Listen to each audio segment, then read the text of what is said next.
నమస్కారం. నేను మీ ఫన్ భాస్కర్, దిల్సుఖ్ నగర్, హైదరాబాద్. వెల్కమ్ టు పసుమర్తి జ్యోతిష్యాలయం.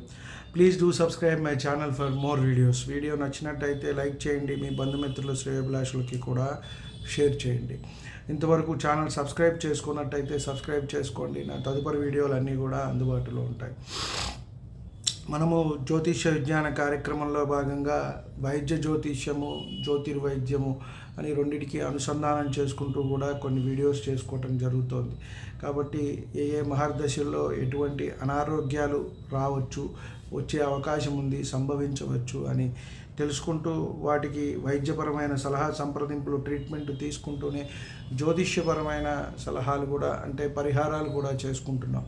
కాబట్టి వాటికి సంబంధించి జప, దాన, హోమములు, రత్నాలు ధరించటము ఇలాంటివి చేసుకున్నట్టయితే కొంత ఆ ఉధృతి నుంచి మనము తగ్గించుకున్న వాళ్ళం అవుతాము అని మనము చెప్పవచ్చు. కాబట్టి మనము వరుసగా 9 మహర్దశల్లో కూడా వాటి అంతర్దశల్లో ఏ ఏ అనారోగ్యాలు మనకి రావచ్చు, సంభవించవచ్చు అనే అంశాన్ని మనము తెలుసుకునే ప్రయత్నం చేద్దాం. వాటి ఉధృతి ఎలా ఉంటుంది అని అంటే అది వారి వ్యక్తిగత జాతకం ప్రకారం ఆయా నవగ్రహాలు వారి జాతకంలో ఎలా ఉన్నాయి, ఏమిటి, ఉచ్చ పొందాయా, స్వక్షేత్రంలో ఉన్నాయా, మూల త్రికోణంలో ఉన్నాయా, అస్తంగత్వం చెందాయా రవితో, లేదా వక్రించి ఉన్నాయా, అతిచారంలో ఉన్నాయా, ఇవన్నీ కూడా మనము పరిశీలించి మళ్ళీ ఒక పర్సన్ టు పర్సన్, ఒక చార్ట్ టు చార్టు డిఫరెంటేషన్ ఉంటూ ఉంటుంది. కాబట్టి అది వ్యక్తిగత పరిశీలన చేయవలసి ఉంటుంది. మనం ఏంటంటే ఈ మహర్దశల్లో, ఈ అంతర్దశల్లో ఉదాహరణకి రవి మహర్దశ తీసుకున్నాం. రవి మహర్దశ నుంచి మొదలుపెట్టినట్టయితే కేతువు వరకు, శుక్రుడు వరకు కూడా ఏ ఏ అనారోగ్యాలు కలగవచ్చు అని చెప్పని మనము తెలుసుకునే ప్రయత్నం చేద్దాం బేసికల్గా. అలాగే చంద్ర మహర్దశలో, అలాగే శుక్ర మహర్దశలో, అలాగే కేతు మహర్దశలో, వరుసగా 9 మహర్దశల్లో కూడా తెలుసుకునే ప్రయత్నం చేద్దాం. ఈ వీడియోలో రవి మహర్దశలో మనము ఎటువంటి అనారోగ్యాలు కలగవచ్చు అని చెప్పని మనము తెలుసుకునే ప్రయత్నం చేద్దాం. ముఖ్యంగా మనం తీసుకున్నట్టయితే రవి మహర్దశలో రవి అంతర్దశతో మొదలవుతుంది. మనము ఏ మహర్దశ తీసుకున్నా కూడా అదే మహర్దశానాథుడు అంతర్దశానాథుడుగా ప్రారంభమవుతాడు. రవిలో రవి, చంద్రుడు, ఇట్లా మనకి శుక్రుడు వరకు కూడా వెళ్ళటం అనేది జరుగుతూ ఉంటుంది.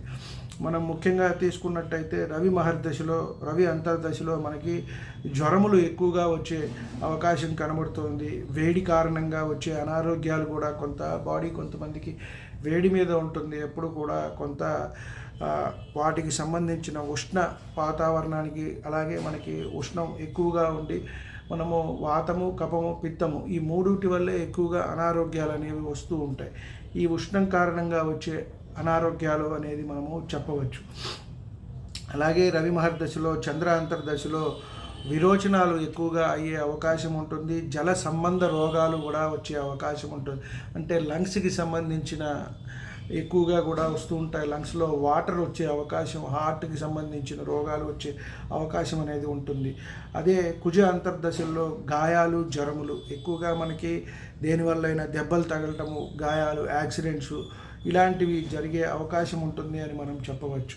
అలాగే రాహు అంతర్దశలో శిరోవేదనలు, నేత్ర ఉదర రోగములు, స్ఫోటకాలు కూడా వచ్చే అవకాశం ఉంటుంది. అంటే ఇక్కడ రాహు వల్ల కొంత అతిగా ఆలోచన, ఏదైతే అతిగా కావాలనుకోవటం, దీనివల్ల కొంత వారికి మానసికమైన సంఘర్షణలు కూడా వస్తూ ఉంటాయి. కాబట్టి శిరోవేదనలు, నేత్రానికి సంబంధించిన రవి మహర్దశలోనే రవి కారకుడు మనకి, కుడి కన్నుకి రవి, ఎడమ కన్నుకి చంద్రుడు, కాబట్టి వీటికి నేత్రాలకి సంబంధించిన అనారోగ్యాలు వచ్చే అవకాశం అనేది ఉంటుంది.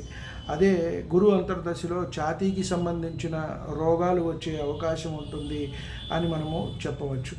అదే తర్వాత శని అంతర్దశల్లో సుఖ, కఫ రోగాలు, పైత్య రోగాలు కూడా వచ్చే అవకాశం ఉంటుంది.